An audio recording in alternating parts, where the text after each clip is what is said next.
예수님께서 세례요한을 향하여 마지막 선지자라고 했습니다.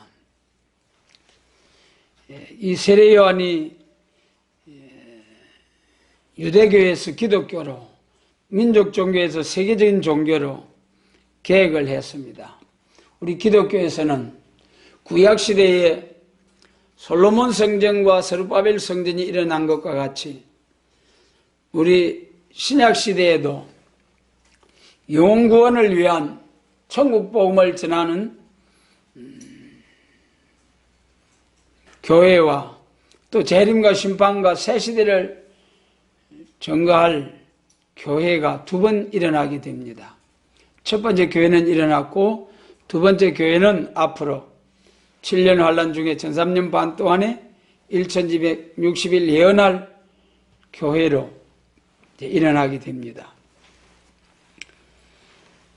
그런데 이 성경에 기록된 기독교의 그 발전, 계획, 이걸 알지 못하면은 마치 율법시대에서 은혜시대로 교회가 발전할 때 예루살렘 교회가 얼마나 예수님과 사도들을 박해했습니까? 마찬가지로 지금 세계교회가 사도 요한의 사명, 은혜시대에서 환란시대로 또 한 번 기독교가 발전해야 되고 세계적인 교회가 세계통일 그리스도 왕국 건설을 위한 교회로 또 한 번 우리 기독교가 발전해야 되는데 이 발전을 알지 못하고 이 계획을 알지 못하고 거절하고 거부하는 자들은 영적 이스라엘 종말에 이 역사를 거부하게 되면 초림주로 오셨을 때 예루살렘 교회가 예수님을 영접하지 못하고 버림돌 되게 한 것처럼 재림하실 때도 이 성경에 기록된 계획의 역사, 교회 발전의 역사를 알지 못하면 또다시 예루살렘 교회와 같은 하나님 앞에 잘못된 길을 가다가 버림을 당하게 됩니다. 그래서 여러분, 이 시간 사도 요한의 그 계획에 대해서 우리가 같이 한번 말씀을 통해서 깨우침을 받고 기독교의 그 마지막 사명을 위해서 하나님이 우리를 부르시고 지명하여 부르시고 귀하고 복된 말씀 주신 하나님께 감사함으로 하루하루 하나님 앞에 순종하면서 살아갈 수 있도록 도와주시기를 원합니다. 먼저 이 계획에 통해서 보면은 구약 이스라엘 시대에 그 선지국가에 많은 계획이 있었죠. 왕들을 통해서.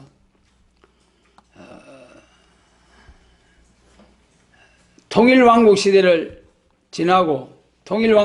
지나고 이제 분열왕국 시대 남유다 왕국에 대해서만 우리가 살펴보면은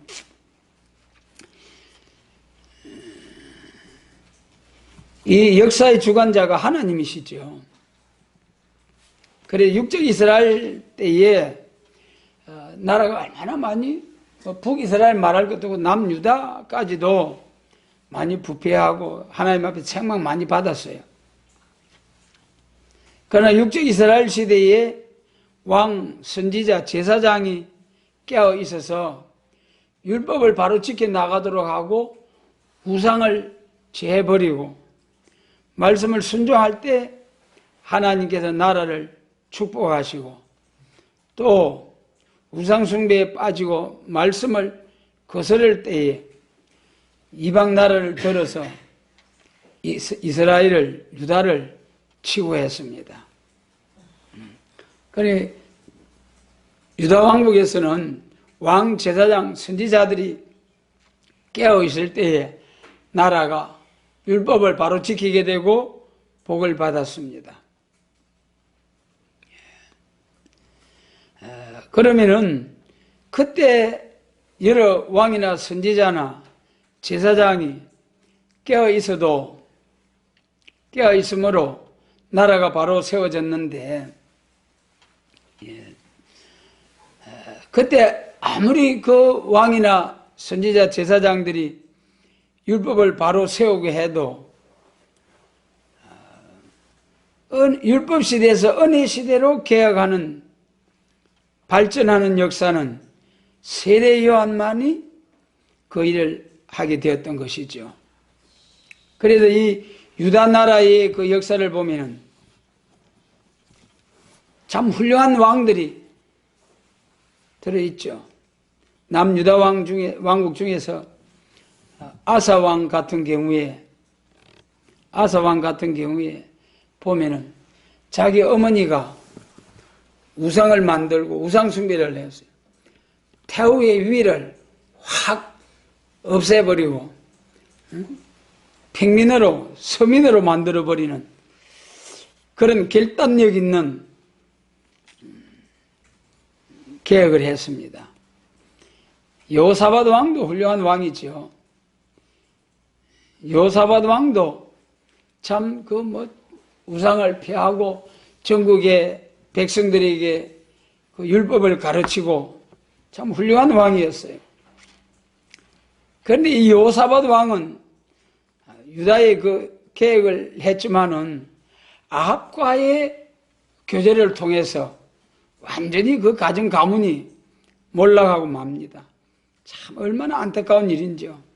여호사밧 왕이 참 훌륭한 왕이었는데 아합 왕과 교제함으로, 그래 전투에 나가서 승리하고 돌아올 때 선지자가 나가서 여호사밧 왕을 맞이해가지고 왕이여, 왕이 하나님이 미워한 자를 사랑하고 하나님이 미워하는 자를 돕는 것이 가하니까 옳으니까 그러면서 책망을 했어요. 그리고 아합의 딸을 며느리로 삼아가지고 그 며느리가 왕자들을 다 씨를 말려버리지 않습니까? 참 여호사밧 왕이 마지막이 참 엄청 불행했어요. 그 다음에 또 우리가 히스기야 왕도 참 훌륭한 왕이잖아요. 히스기야 왕. 우리 역사서에도 있습니다만 선지서에 이사야 36장부터 39장까지 얼마나 훌륭합니까? 아수르 왕이 대군을 끌고 온 지경을 다 정복을 하고 예루살렘만 딱 남아있는데 거기 마지막 아수르 왕 사네립이 대군을 끌고 와서 항복하라는 거예요. 항복하라는 거예요. 그때 울며 하나님 앞에 기도드릴 때에 하나님이 한 천사를 보내서 18만 5천 대군을 하룻밤에 무너진 시체가 되게 하고 유다를 지켜주셨습니다. 그리고 죽을 벽에서 또 15년의 수환이 연장됐죠. 그러나 39장에서 바벨론 사신이 창과 칼이 아닌 바벨론이 사신을 통하여 글과 예물을 보냈을 때에 방심하고 간절히 하나님 앞에 기도드리지 아니하고 그로 인하여서 하나님 이사야 선지자를 통해서 네가 바벨론 사신에게 보여준 모든 것과 내 자손들이 바벨론으로 포로되어 갈 것이다. 딱 선고가 떨어졌습니다. 참 불행이죠. 예. 그리고 훌륭한 왕들이 쭉 있었습니다. 가장 왕들 중에 유다 왕들 중에 마지막으로 훌륭한 왕이 요시야 왕이죠. 참 훌륭한 왕이었습니다.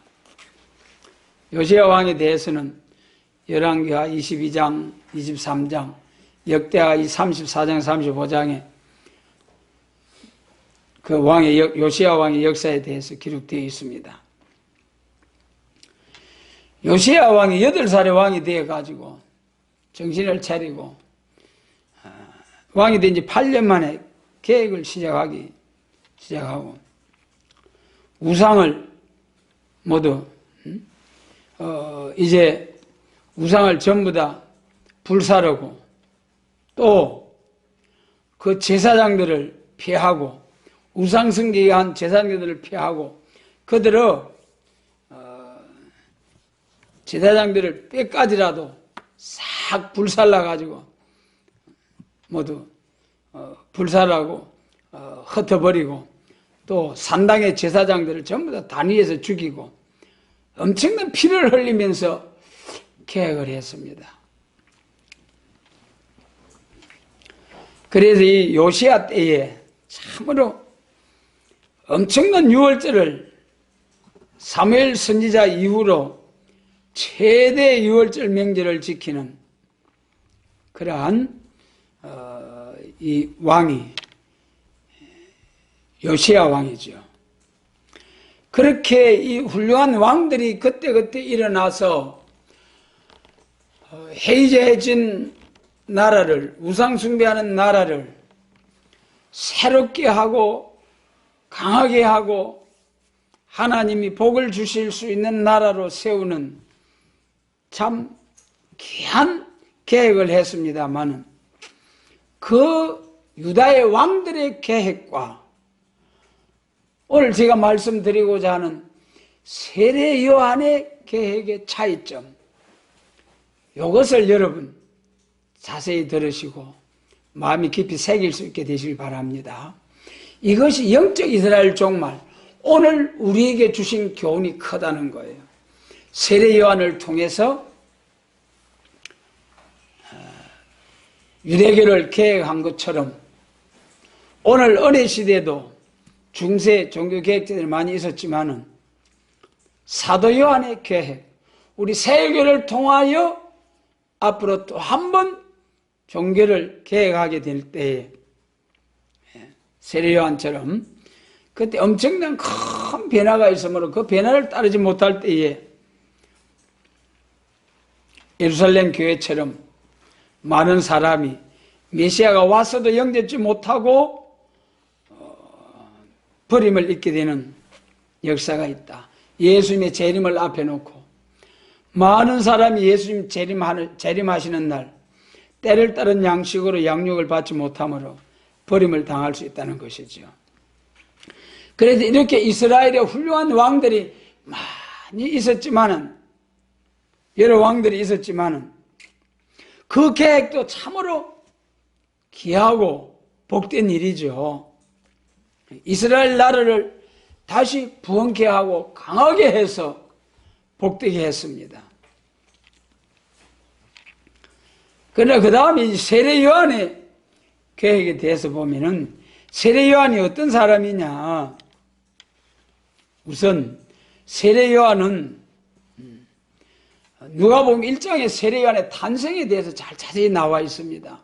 사가랴 제사장 가문에서 이제 세례 요한이 태어나죠. 참 사가랴 제사장이 자식이 없어서 기도했는데 하나님이 성전에 들어가 심호할 때에 천사를 통해서 알려줍니다. 네게 아들을 낳아주리니 이름을 요한이라 하라. 아예 이름까지 천사를 통해서 주시는 거예요. 세례 요한이 탄생할 때. 그리고 이 세례 요한은 모태로부터 성령 충만을 입었다. 태어날 때부터 성령이 충만한 가운데 세례 요한은 나게 하신 거예요. 예수님보다 6개월 먼저 난 세례 요한이죠.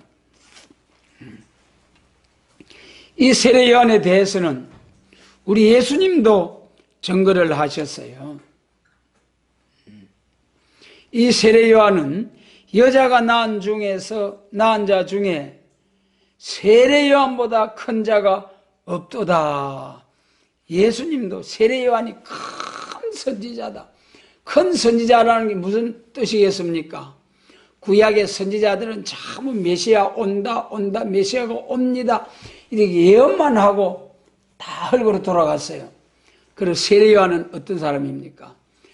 예수님을 알아보고 광야에서 보라 세상 죄를 지고 가는 하나님의 어린 양이로다 그렇게 외치고 또 예수님에게 친히 세례를 물에 막 팍 들어가게 하시고 그래가지고 세례를 주시고,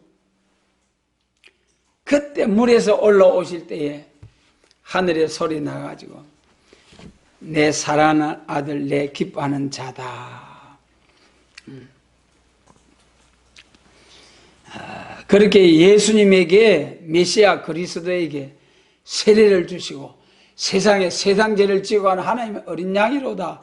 세상에 말라기 4장처럼 엘리야가 와서 아비의 마음을 자녀에게, 자녀의 마음을 아비에게 돌이키는 그 길을 예비하는 세례 요한, 선지자 중에 큰 자다 그랬어요.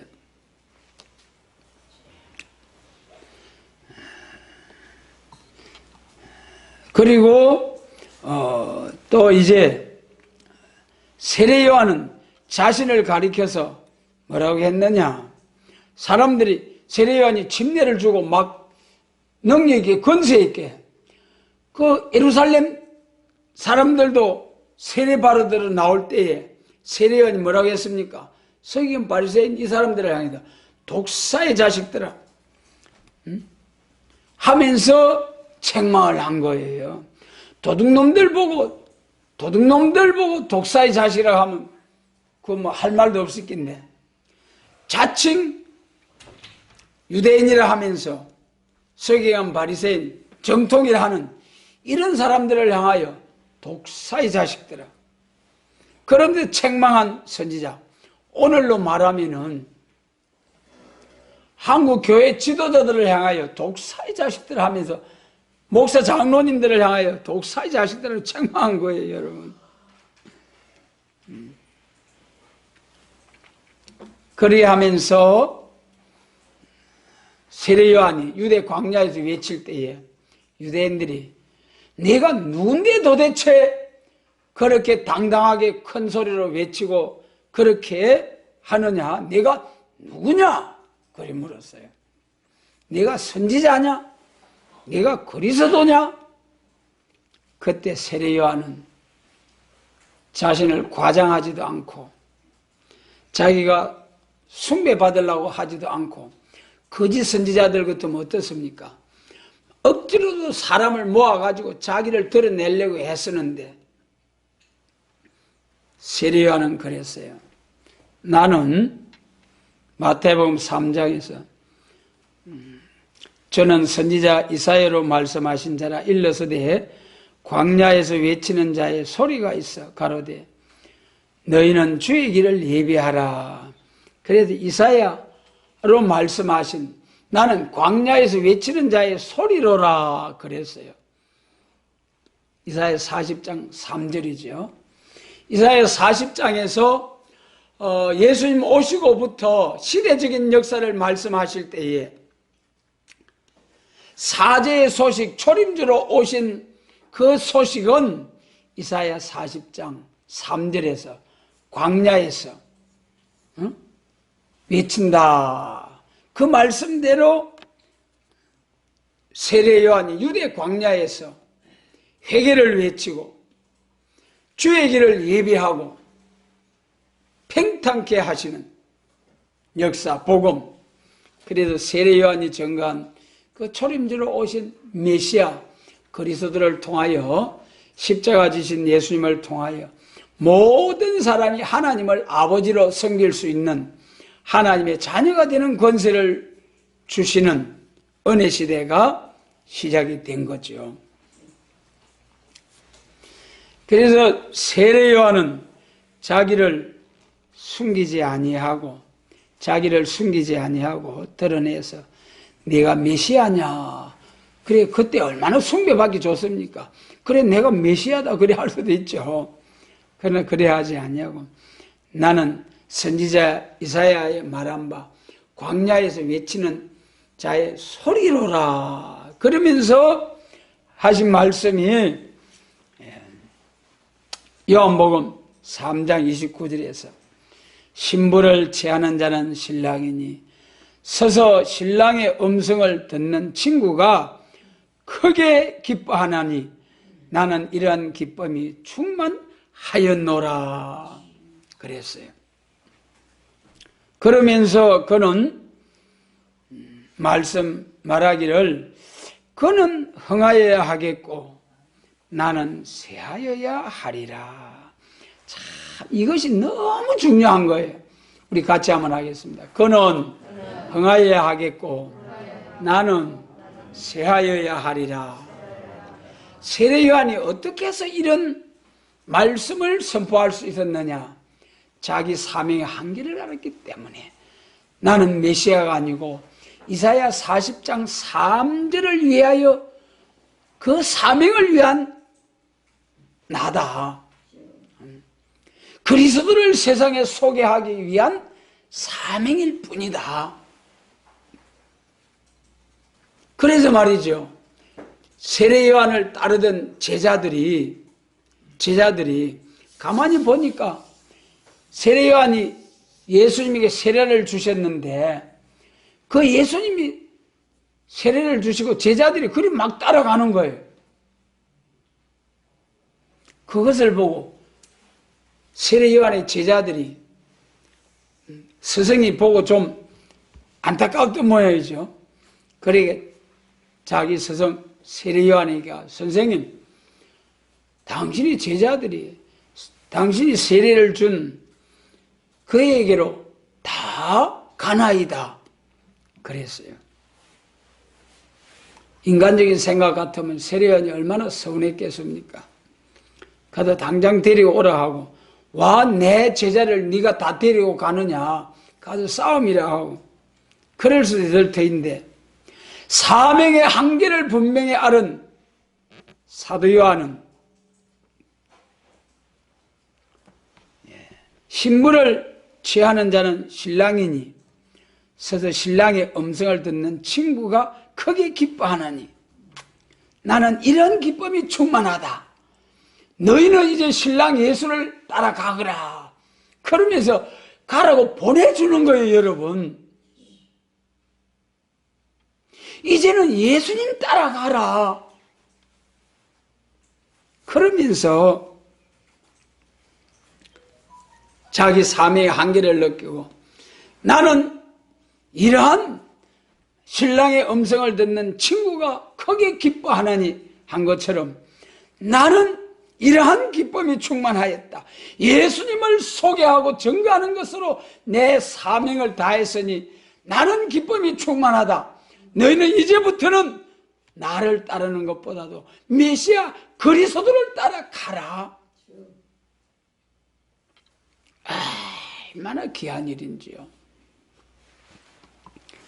그래서 이 세례 요한으로부터 이제는 율법 시대에서 은혜 시대로 개혁이 됩니다. 할렐루야. 이것이 진짜 우리 세계 교회가 다 개혁을 해야 되는데 교회가 새로워진다. 이 한국 교회가 이래가 안 돼. 이래가 안 돼 하면서 개혁을 부르짖고 외치지만은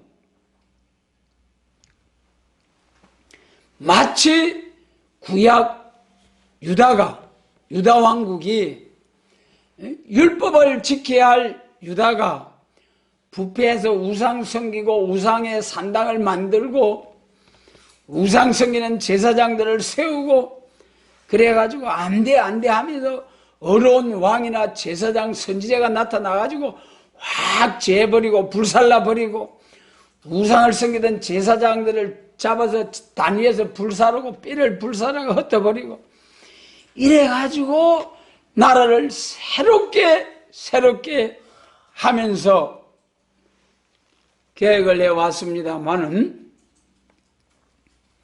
그 계획과 세례 요한의 계획의 차이점 이해가 되십니까?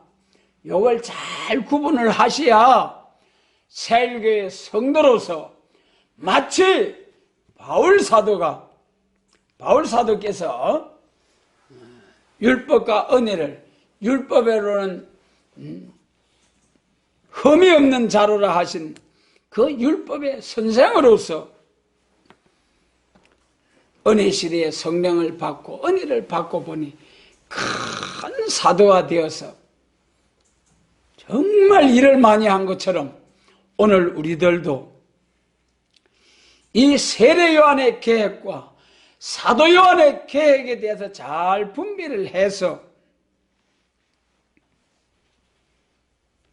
가르쳐 지키게 해야만이, 또 읽고 듣고 지켜야만이 재림하실 때 잘했다 칭찬받을 수 있는 사명자가 될 수 있습니다. 그래서 율법시대, 율법적인 종교에서 은혜시대, 세계적인 종교로 발전하게 될 때에 그때 계획을, 그 발전을, 그 계획을 인도한 세례 요한, 여러분, 세례 요한의 인격에 대해서 우리가 태에서 날 때부터 이름이 주어졌고, 또 태에서 남으로부터 성령 충만을 받았었고, 예수님께서도 여자가 낳은 자 중에 큰 자라고 했고, 그런 세례 요한을 통하여 이제는 이사야 40장에 기록된 그 교회로 발전을 하게 됩니다. 그러면은 우리가 세례 요한을 통해서 계획된 율법과 은혜의 차이점, 율법 시대를 간단하게 말씀드리면은, 율법 시대는 첫째 모세를 들었었습니다. 율법 시대는 아브라함에게 너는 복의 근원이다 하면서 복받을 것을 말씀하실 때에 먼저 민족적인 축복을 말씀하신 것이 창세기 15장. 그래서 그 말씀이 이루어지기 위해서 하나님께서 요셉을 통해서 애굽에 내려가게 하시고, 출애굽할 때 모세를 통해서 율법을 주셨어요. 그 율법을 지키는 민족 종교가 이루어졌습니다. 그 율법 시대를 크게 나누면은 모세를 들어 쓰시고 선지자를 들어 쓰시고, 율법은 장차 오는 좋은 일의 그림자일 뿐이다, 참 형상이 아니라고 히브리서에 말했어요. 율법은 언제까지냐? 율법과 선지자는 세례 요한의 때까지다. 누가복음 16장 16절.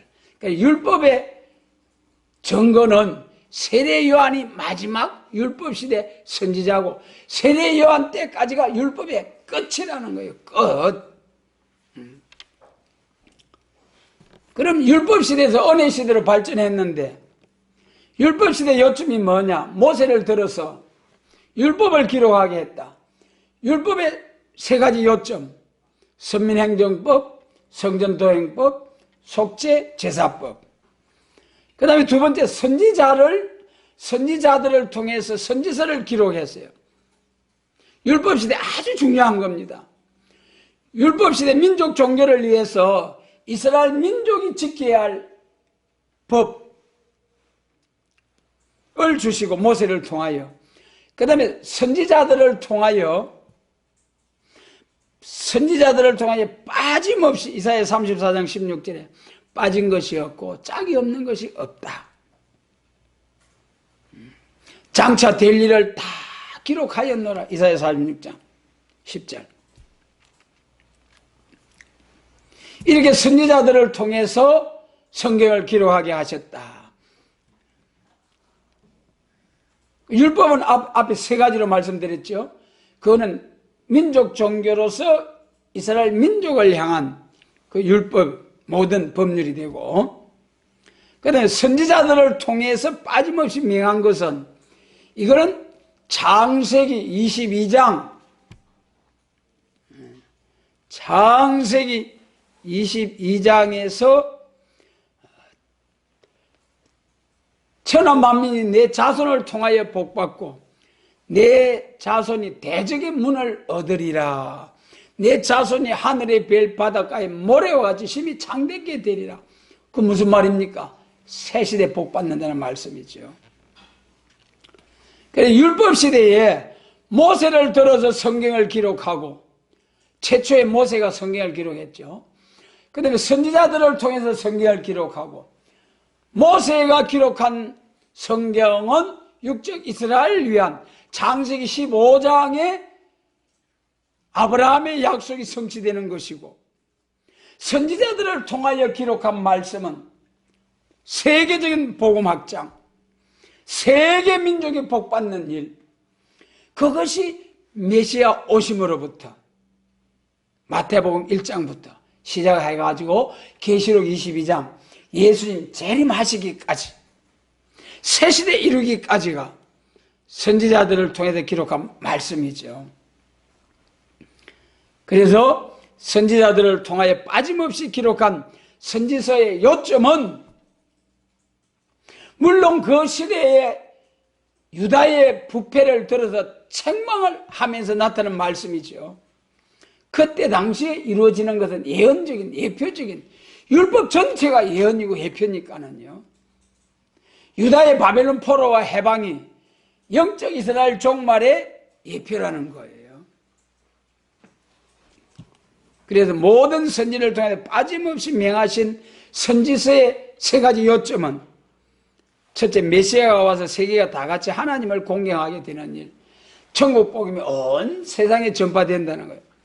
그 다음 두 번째, 교회가 부패할 때에 바벨적인 세력에게 먹힘을 당할 때 동방 역사가 일어나서 북방에서 오는 환란을 이기고 남은 종과 남은 백성이 나온다. 여러분, 교회가 부패할 때 영적 이스라엘 종말의 교회 부패가 뭡니까? 여러분, 도덕적으로 우리 기독교가 여러 모양으로 부패하는 것을 많이 말할 수가 있습니다. 예. 그러나 가장 성경에 진짜 멸망할 부패, 청생말 탄자죠. 청생말 탄자의 이름은 사망이다. 청생말이 뭡니까?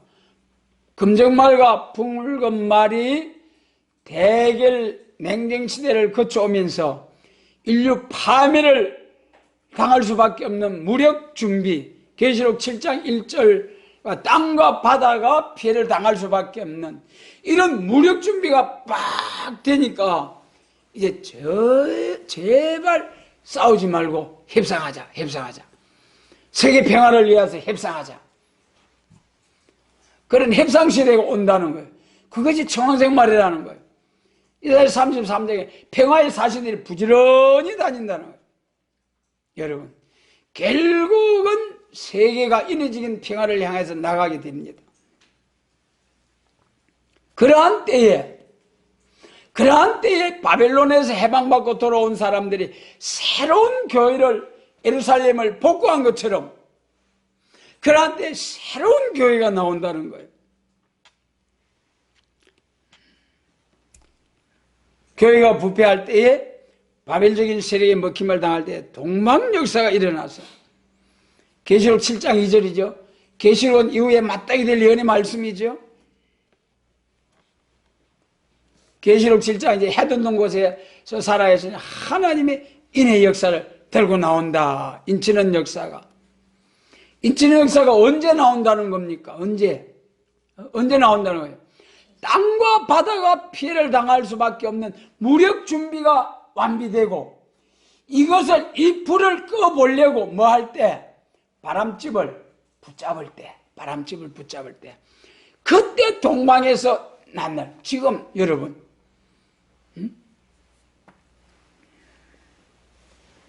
이제는 핵전쟁을 막아보려고 애쓰고 있죠. 그 다음에 이제 선지서의 세 번째 요점이, 새 시대가 이루어지는 데는 하나님의 경륜이 이루어지는 지상왕국인 성도의 나라가 이루어진다. 이 율법 시대에 나타난 말씀, 이 율법 시대가 이제는 끝나고 그 다음에 은혜 시대가, 세례 요한이 그는 흥하여야 하겠고 나는 쇠하여야 하리라. 율법을 지키던 유대교가 이제는 예수님의 십자가의 도리, 십자가의 법을 지키는 세계적인 종교로 발전해야 된다. 그러면서 세례 요한은 끝까지 옳은 말을 하다가 왕이여 동생의 아내를 빼앗아서 처를 빼앗아서 아내를 삼는 것이 옳지 못합니다. 그럼 바른 말을 하다가 옥에 갇혀서 목이 달아나지 않습니까? 목뱀을 당하죠. 그리고 예수님은 그 세례 요한의 증거대로 세계적인 종교를 예수교, 그리스도교, 세계적인 종교로 발전하게 됩니다. 그래서 세례 요한을 향해서 나중에 예수님이 전도하러 다니실 때 세례 요한이 많은 사람을 가르치지는 못했지만 이 사람이 말한 것은 다 참이라 하면서 많은 사람이 세례 요한이 증거한 예수님을 믿었습니다. 또 사도행전 1장 21절로 22절에서 가룟 유다가 목매달아 죽었잖아요. 그 대신에 한 사람을 보충해서 12사도를 세울 때 그때 은혜 시대의 선구적인 12사도가 되는 조건이 뭐였습니까? 세례 요한의 증거로부터 예수님이 성전하실 때까지 올려올 때까지 우리와 꼭 함께 다닌 사람 중에 하나를 택하여서 사도로 세우자. 그만큼 세례 요한의 증거가 중요한 거예요.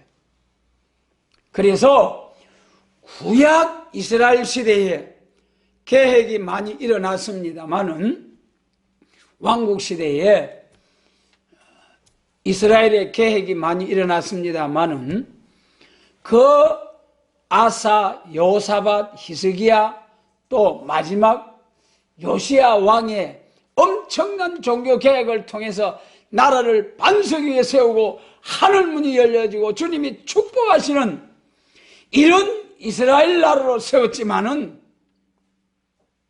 세례 요한은 그런 큰 일도 하지 않았어요. 못했어요. 세례 요한은 겨우 예수님을 세상에 소개하고 세상 죄를 지고 한 하나님의 어린 양이로다. 예수님에게 침례를 베푸시고 그리고 왕을 향하여 옳은 소리 하다가 감옥에 갇혀가 있다가 목배멸 당하고 정말 많은 사람에게 전도하지도 못하고 이스라엘의 훌륭한 왕들처럼 민족을 총동원해서 계획을 해서 나라를 반석 위에 세우는 그런 큰 일도 하지 못했지만은 유대교 민족 종교에서 기독교 세계적인 종교로 발전하는데 귀하게 쓰임을 받은 사도 요한, 이 기독교의 계획을 위한 세례 요한의 사명, 너무나 귀한 사명이죠. 마찬가지로 우리가 잘 아시는 베드로와 요한의 사명, 또 세계적인 종교에서 세계 통일 그리스도 왕국 건설을 위한 사명, 우리 기독교가 발전해야 돼요. 영혼 구원에서 영육 구원의 교회로.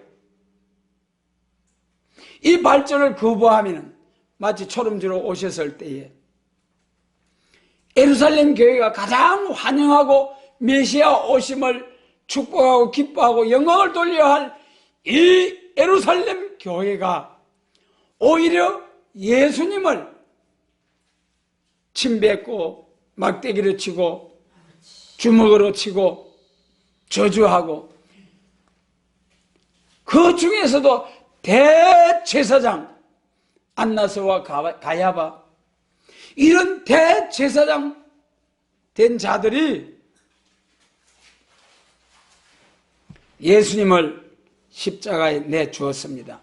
오늘로 말하면 교회 지도자, 목사, 장로님들이 재림하실 예수님을 이제 영접하지 못하고 버림을 당한다는 거예요. 여러분, 예수님 재림하실 때 알곡과 쭉정이로 갈라놓습니다.